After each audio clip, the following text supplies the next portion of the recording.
Whenever we think for next level of it, so something comes always in the mind, and it's very confusing actually. So let's talk something, and we got a lady here. Probably she can help us to overcome this confusion. And I like to call Vinu Grover for this discussion. Vinu, please join me. Give a big round of applause. Hi. Vinu, we have keep talking, interacting, I think past 5-6 years. Absolutely. Right. So Vinu is holding a company, and this company is a search company, and they help to see functions level. And why don't you, Vinu, introduce yourself and your company, what you do? Thank you, Kapil. Am I audible? Okay. I must compliment the organizers as well for having such an interesting kind of a panel subject, life after CIO. Before I talk about that, I'll just introduce myself. I have had a long stint in IT. I have worked with different companies for over 15 years in India and in the US before I moved into executive search.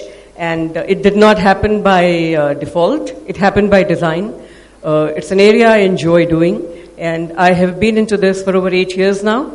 I work only with IT companies in the IT sector, which I find very large itself to take care of. So we do executive search, we do executive coaching, and a lot of personality development sessions around it, all designed around executives and people who are at the C-level and they're reporting to that.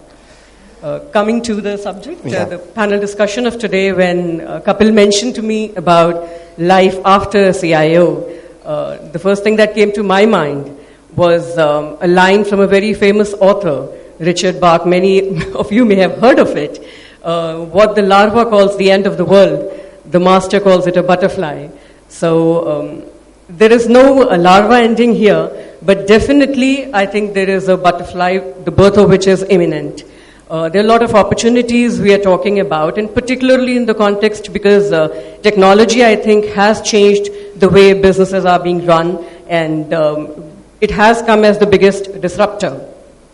So a lot of spotlight suddenly is on the people who are closest to technology in the company, which means the CIO or the head of IT, who we traditionally used to call. So it's a great time. The spotlight is on you, on the CIOs, all of them. And there are humongous opportunities around. Now, yes, for those opportunities you are being looked at. The CIOs are the front runner. But it really happens or not, then the paradigm changes, because the technical know-how or the knowledge does make you a lot eligible for the opportunities which are opening up. But does that mean that you are the right choice or you're the first choice? No, because then there are a lot of things around which we start looking at. And I think we'll talk about it as we go on, how we go about the selection. And from this side of the table, How does the selection look like? I can give you a preview of that. Yeah, so one question hearing after you, like it's coming in my mind. Being a CIO, like how I can look for the next role. So this answer I'm expecting from Anuj Gulati. He's with us. Anuj, why don't you join us? Thanks for coming. Thank you. Please. Friends, Anuj is the CEO of Religare Health Insurance, and I keep bugging him past few days. And thanks for coming here, Anuj, joining us. Yeah. I look Anuj for a perspective actually. He has very good, background of it. He have been entrepreneur. He have been played various roles, and he is holding a currently CEO role. So as a CIO, if I'm looking for next role, I really admire. I really learn from Anuj how he is basically have done miracle in his life. I really want to hear this story from your mouth. First, thank you so much for this opportunity and for having me over this afternoon.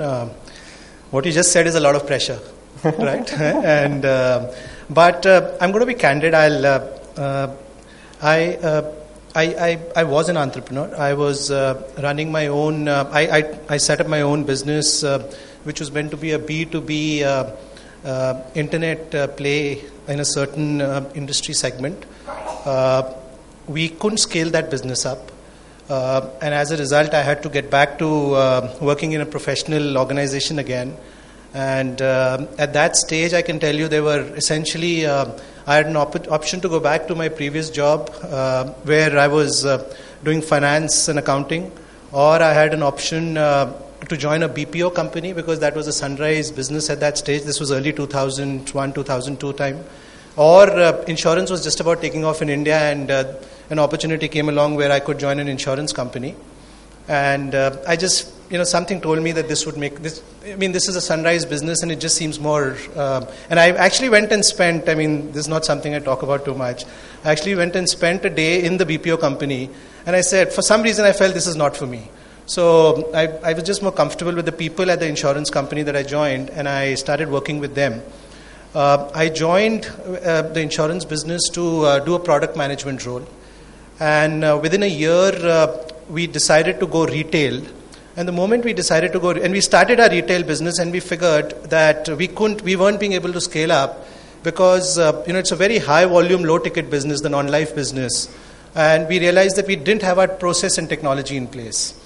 And that's when I was told to look at the technology piece and start building out the operations and technology piece.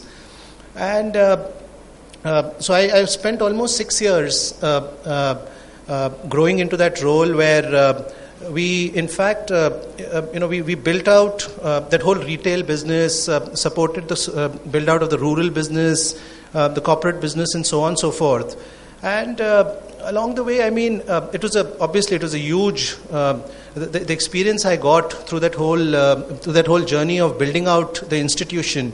And as as one of our colleagues was just speaking about, when you're in a technology role, you get to see the nuts and bolts of the company, right? You get to see the real operating processes of the company, the risk processes within the company.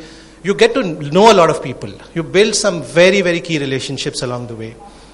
So that was I still believe that in some ways I was blessed that I got an opportunity to work in that part of the insurance business, right? Because a lot of senior people don't very often get exposed to the operating processes. And the moment you understand the operating processes well, your ability to go out, and now in my current role, when I meet distributors, customers a lot, ability to there and then be able to undercommit and over-deliver, ability to be able to very often be able to, close the discussion there and then versus leave it open or make commitments which you would never be able to fulfill. Some of those pieces come along, are just ingrained. I understand that intuitively, given the role one had been through.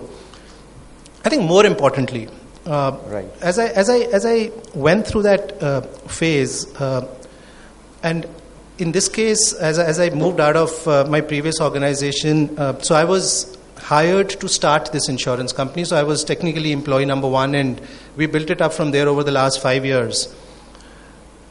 The one thing we said, which will stay with this company for the next 100 years, will be its technology architecture. A lot of us will come and go. Very right. A lot of people will come and go. But the only thing that will stay is the technology architecture. So how do we spend time, energy, domain knowledge, and so on and so forth in one laying down the architecture? Having been through the journey again, one of the things one realized was it's one thing to be able to start. Now the technology architecture itself evolves. But the other piece is you have to be able to set some principles around which you maintain some governance related principles around which you're able to maintain quality. You are able to sustain that whole technology architecture, right? And a lot of those decisions have to technically actually have to be made by business, right? The technology guy will say that I can't do 3 releases in a month, right? The business guys will say that my business is scaling up very rapidly. my time to market is more important. So at that stage, having been through that journey, ability to very often take trade-offs, to understand the trade-offs on both sides and to be able to take some of those decisions come naturally at this stage.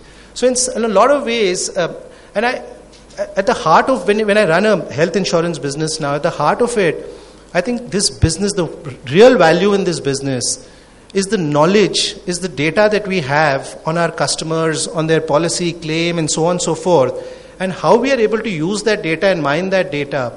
A lot of it is around the technology architecture and how you are being able to capture that data and utilize that data appropriately. So in that sense, I believe that in the roles that each one of us is in now, technology is key to our businesses. I very often say that technology, innovation, and strategy go hand in hand. And that is, if the chief strategy officer does not understand technology, the head of innovation does not understand technology, and rather in our organization, actually it's the head of technology who leads strategy and innovation both. Because a lot of innovation really comes after strategy. Product differentiation in most businesses are not sustainable. It's the process and technology related innovations where you have your real competitive advantage. So the moment you marry innovation and strategy with the technology role, there's significant advantage you get in the marketplace. So that's something. The last, it's the point I want to leave with each one of you, and which has been a big learning for me as well. There are many skills needed to be a successful CIO, but the one quality I personally have learned to respect a lot is just that ability to listen and ability to create an environment where you make people comfortable to walk up and talk to you. Excellent. Yeah. Right? Because I can tell you, if this is the place where innovation happens, if this is where strategy gets made, and a lot of that, and all the knowledge is there within your enterprise. It's your inability to capture it, distill it, and then be able to influence the larger ecosystem around you, basis which you are able to force the business decisions in the right direction. So a lot of it is about our inability, and a lot of those people might not be able to communicate, may not be able to articulate appropriately, in what is thought to be commonly as appropriate. But your ability to very often capture, because a lot of those people are speaking, what is affecting their business. And the moment you capture that knowledge, your ability then to be able to put it through process technology and make it scalable within your enterprise is really what running a business is about. Right. So Anuj, this is leading another question in my mind. How CIOs can be a good strategist, and how CIO can be a good entrepreneur. So we got a friend here, Pradeep Yadav. I like to call him on the stage to answer this. Welcome, Mr. Pradeep.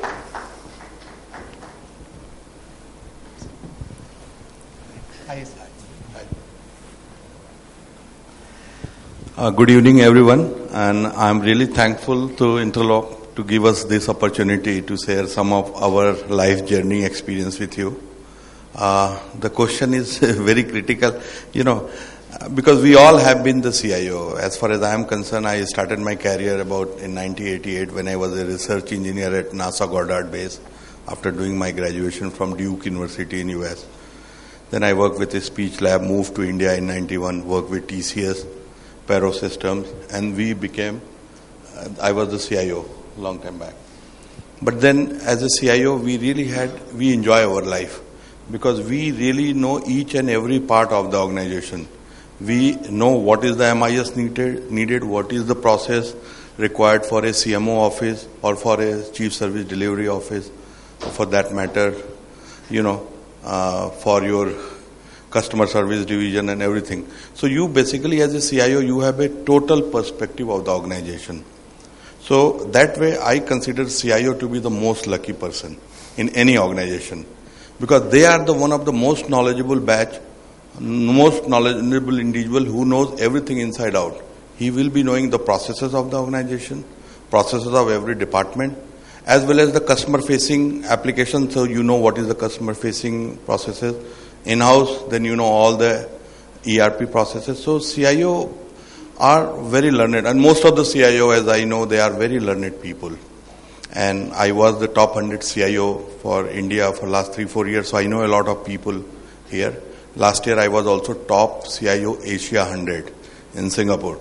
So that is the point when I realized that we have done a lot of CIO role and it is something beyond. So there was a craving within me Very interesting. to see what can be done more. And as in India, I had the opportunity to work with Hutch as a CIO. Then I was with Vodafone, Videocon, and then JT Telecom, which was my last organization. So as you correctly said, then I saw some transformation happening within India. And one particular thing I would love to share with this group of colleagues here. India is becoming the hotbed for the next generation application. And there I came across meeting a lot of organizations coming from the developed nations who were talking about machine to machine. So earlier I just shrugged off. I thought machine to machine, what is rubbish? Somebody said, just like we human have a Facebook, we are going to have a Facebook for machine. And machine will tell about their status. Let's talk about generator. It will tell me, hey, my temperature is very high, so please make sure my oiling is proper and all this thing. So earlier I shrugged off. I said, what rubbish? Because earlier there were no network in India also. But thanks to the telecom revolution, today India really boasts one of the best networks. Everything can be connected. Every device can be connected. Right. And that Kapil excited me. Why not let us look machine to machine? Then somebody told me, hey, this is $36 billion opportunity worldwide. And the major chunk is going to come in India. So I thought, why not? Let us be part of it. Because a couple years back, I remember Mr. Devang Mehta in 1999, I met him. Right. And he said the IT-enabled service is a $18 billion opportunity. So 99 people thought, no, it cannot be. It is exaggeration. But it was. And I'm thankful to that this Gurgaon became Gurgaon because of that IT-enabled revolution. Because I also am part of a NGO, High Tech India, which was part of formation of Gurgaon at that point of time. So I saw that thing happening. So similarly, I'm a firm believer that the connected world is a reality. And that was the reason. It was enough convincing story. So I thought, let's see. So what it can do, connected world. I will take one more minute just to explain few applications. You have an electric meter. That dumb meter is just sleeping. For end of the month, somebody comes, just takes the reading and go. But one simple application, there is an optical port. And if you put a small device, which is just like 5 paisa coin of the old era, that size, you just plug it in with a small SIM card. And the connectivity cost of the SIM to send all the data of the reading every minute is not more than 15 rupees a month. And there is a website. Okay, we have created again an ecosystem. I like Tanuj very well when he said, what you create if you have a good structured, architected application, then not only a meter data, a data from a car, a data from a generator, all kinds of devices I can take to the web. And luckily today web is very cheap. You don't have to host any server. You don't have to buy any server. It's all third party. Okay. So network is third party by the telecom operator. So you simply plug in an embedded application, put it on the smart meter, and then every meter data is there. And it will also tell you when you are on the DG. So then on my mobile, handset, I exactly know what is going on in my house. And I am on DG, I will get a small tweet. And then I see my load. Oh boy, this shows that I have 6 AC running. So I know that my son is little, all the time turn on things and is little frugal and not so careful about the energy. So I can really call and tell him, hey, you please shut down the AC. And this kind of energy saving can be 15 to 22%. And I am telling you the bigger fight in India which is happening, every chief minister saying, well, I will try to make state energy efficient. This is a small step, but it is a sure step. And how it is happening? Because the learning of the telecom is being inducted into IT. So I saw that application. Then I saw car tracking. These days the car are coming with OBD port. Right. And there is a little port in every car after 2007, which is the international standard. You plug in a small adapter, it will give you all the data, accurate data. And actually you will be surprised to know that car is such an old business. that a lot of dashboard devices are coming from traditional, the same old fuel meter. But if you pick out from OBD, and fuel has a very accurate sensor, but the display devices has not been upgraded. So what will be the typical accuracy when you get a car fuel pump, you get some fueling at the car, you will know, okay, maybe 4 liter, 5 liter plus minus. You don't have accurate way to know that you had a 5.2 liter and now you got 20 liter filled 20.2, so it becomes 25.4. But if you take a little OBD and a small embedded application and a small display, it will accurately tell you if your petrol pump guy is doing funny thing with you. Very interesting. So, very interesting. So this is another thing. So similarly, remote infrastructure. So n number of things. So when I saw this opportunity, so I slowly I became one of the follower of Facebook for the devices. And I think it will become a true reality. And I think some of us CIO will take the plunge, will be a startup, and will take the risk, because when you are a CIO, normally the salary is good.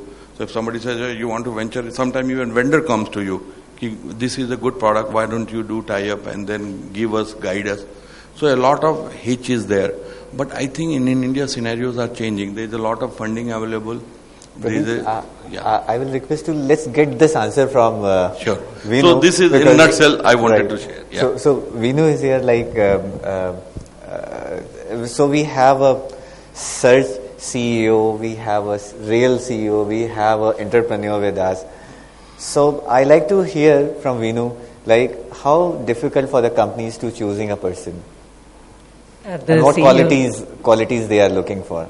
For the level of a CEO? Yeah, C-level. Okay. I think, like we are talking about it, because of the digital revolution, the opportunities are humongous. And what I'm going to share with you, because I have been fortunate enough to talk to over 1,000 leaders in the last 8 years. And when I talk about leaders, I'm talking about CEOs from either side. Either we are selecting one or we are talking to one, figuring out what the requirement is. And the opportunities today are such phenomenal because of the digital space and life after CIO, if we are talking about. I think yesterday there was some discussion that CIOs can move to a CEO role, but somebody, I think Dipali from Mahindra mentioned that the opportunities are restricted to IT companies or companies in the e-commerce area, which I wouldn't agree with, because what I have found that there are enough number of CIOs who are extremely successful in companies which are not traditionally technology companies. There are entertainment media companies, there is a stock exchange, there are a number of companies where the CIOs have graduated to being a CEO. So the question is, you are not, I would say CIO is not straitjacketed into a CEO role. The question is, when a company or a board or a promoter looks for a CEO, how do they talk to me? Do they tell me that get us a CIO? No, they don't tell me that. Now, where do you get the CEO from who's not been a CEO before? So, we look, let me explain to you how we go about something interesting in insider sharing. We do a multi-tiered mapping, which means, for example, a pharmaceutical company, they ask us to look for a CEO for them. The tier 1 would be where we look at their competitors. We are in the business of looking for passive people who are not hunting out for a job, so we headhunt them. So we look for people in the pharmaceutical business who are doing a great job. Somebody who's at the level of a COO, who is probably heading the sales, or who's heading marketing, or who's heading information technology. It could be any, but who's doing a great job in the similar domain. The other could be looking at people who are in the stakeholder domain. For example, there are clients and there are vendors and there are suppliers to a pharmaceutical company. So those people understand the ecosystem. And the last tier would be where people are totally from a different domain, telecom or FMCG or any other. We check with the company, are you open to all the tiers of mapping? Or do you want to stick to a person with a pharmaceutical background? A lot of times, when I say a lot of times, over 60% of the time, the companies are very open for us to go outside of the domain. So, we are even going beyond the industry, forget going beyond the role. Nobody is saying, get us a CIO or don't get us a CIO. So, when we look at the mapping, we look at a good CEO, a CIO, we look at a good CMO, we could look at everybody who is good. Now, who is good? Beyond a very short job description, what does a CEO do? He is actually trying to understand the business that you are in. If Lou Gerstner could come from Nabisco and understand IBM, and there are enough and more examples like that. There are people who've made a switch from FMCG to telecom, many of them in the last 10 years. So what we look for is people who can make sense very quickly, who have a macro understanding of what the business is all about. I think Anuj just mentioned, and good CEOs actually talk like that, and it was interesting to listen to him. They do not talk about that I'm in the business of medical insurance or health insurance.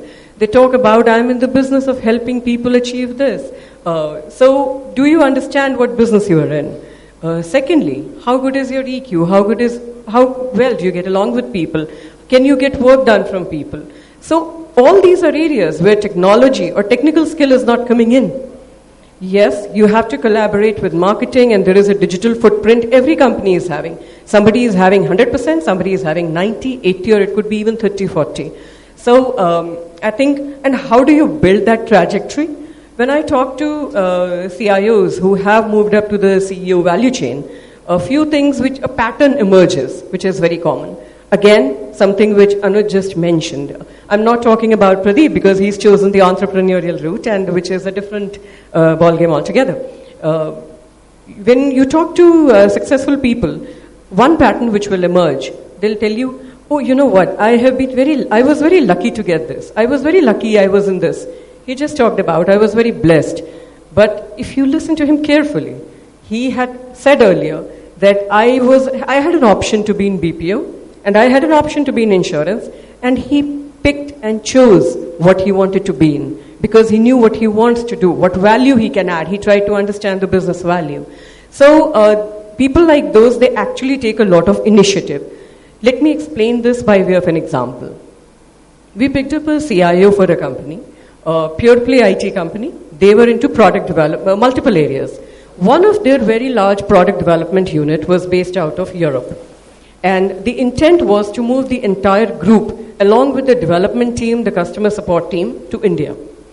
And at that time, they just had heads of IT, but no CIO level person who could undertake this. We hired a CIO for them, and who started this entire process, jumped into the whole thing with a lot of enthusiasm and began this. A lot of knowledge transfer was involved. After, I think, 4 to 6 months, there was a unit head, the business unit head, a European, who was heading the business for that entire product, which was implemented at 2 clients, and he quit. Now, the intent was even to roll it out as a SaaS model and build more clients. Where does the company go? The CIO we had hired, he told me, I am up to it. I can take the country head role or the business unit head role, but I'm new in the company, but I can take up the challenge. We talked to the company. Believe me, regardless of the kind of company, regardless of the kind of CEO, regardless of the kind of pace at which they work, regardless of the politics or anything, the moment there is a gap and there is a person who steps up to it, that I want to take it, I'll be happy to take that role. Most of the CEOs are happy. I'm sure you'll agree. So the company agreed with him. He was given the role interim for 4 months. He did such a great job. It's been 1 year. He continues to be the business unit head. Now, these are ways in which, I think one of the best ways in which a CIO or any other person graduates in the company. We do not look at a CMO for a CEO role if he or she has been doing only marketing. We do not look at a CFO for that role if they've just been doing a CFO role. You have to expand your territory, and which goes beyond your technical knowledge. The good news is that, yes, the technical knowledge, because of the fact that you come from that background, it places you in a very, very enviable position today as one of the first people to be looked at. And if you have the strategic knowledge and the know-how and the business connect, probably you're the first choice. So thank you, Venu. Like, you have given a very right perspective. So Anuj, I like to ask, how can CIO be a strategist? Can CIO be a strategist? How challenging it is? All of strategy flows from a deep understanding of the profit and loss. Right?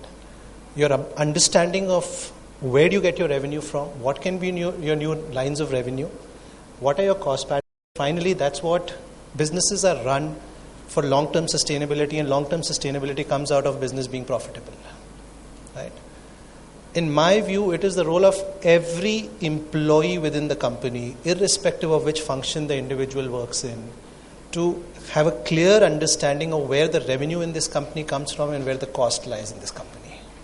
I keep saying that even the role of a goalkeeper is first that the team wins and scores a goal on the other side, right? So that is what strategy is about in my mind, right? So every functional head, every leader must have a clear understanding of how they are influencing the profit and loss.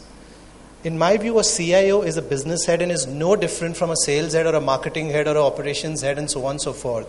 If they actually look at their area of influence and every decision if they take as if they were running their own business, right? Because there is no difference, honestly, for a person who runs a sales or does a sales role. Should I pick up this deal or not? Should I spend time with this customer or not? Should I spend time with this distributor or not? What are the economics of this distributor? And it's the same at the CIO's level, right? Should I buy this technology or not? What are the different options available from a long-term total cost of ownership perspective? What does it mean for my organization? So on and so forth. There is no difference. So the moment, for me, that's where all of strategy lies. It's all in your head. Your ability to look at the way you're looking at your function, your understanding of the business, the consumer, how the consumer is going to evolve, how the business is going to evolve, and hence, what are the decisions I'm taking today, which in the long term will help me in my business. So that's what strategy flows. All of strategy flows from there.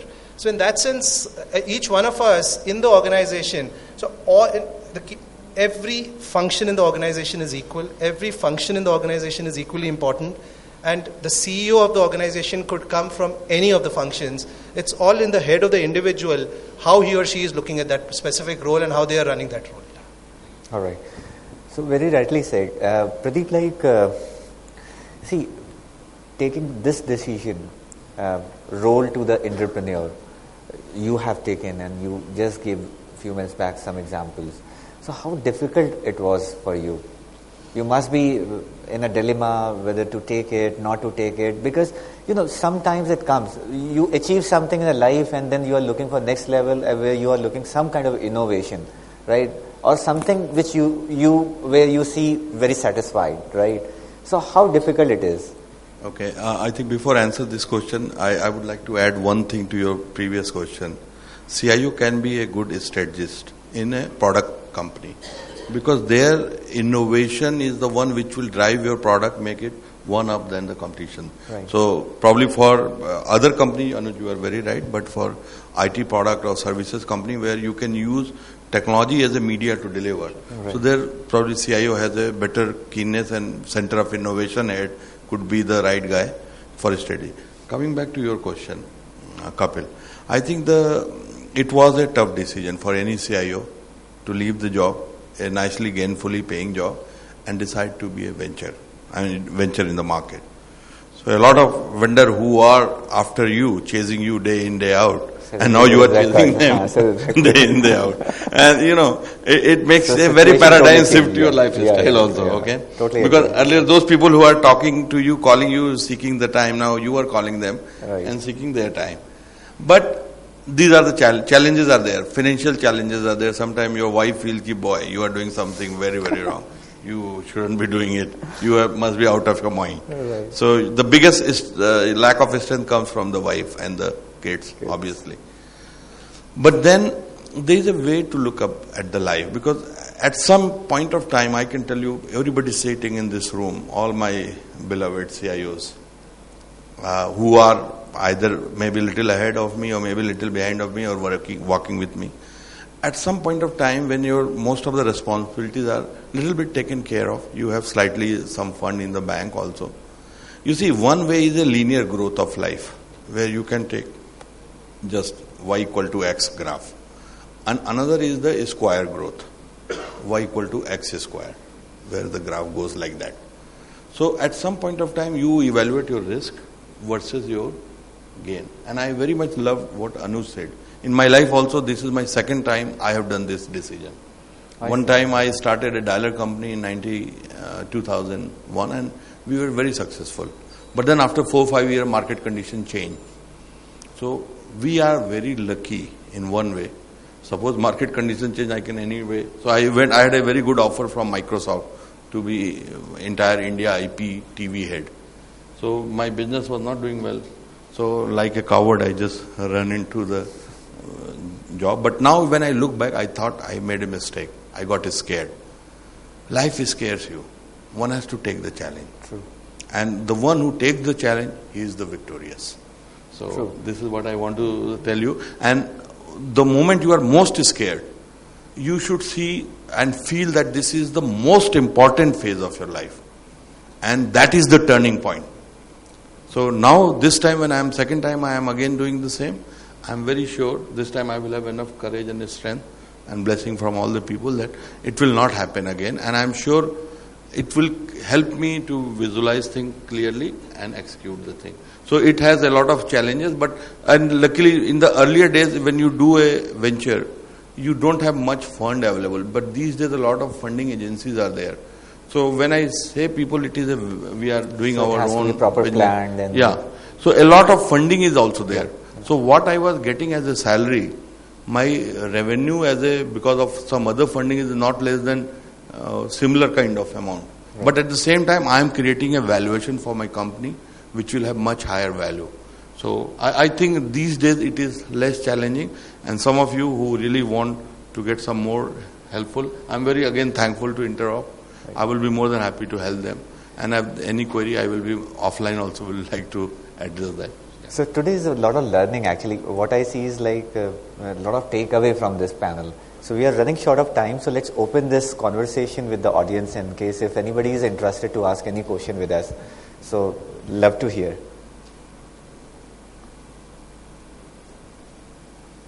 Anybody like to ask anything? Or it's all okay? All right. So let's wrap up this session, and thanks. I'd like to thanks to audience. I'd like to thank to all the panelists. Thank you very much joining us. Thank you.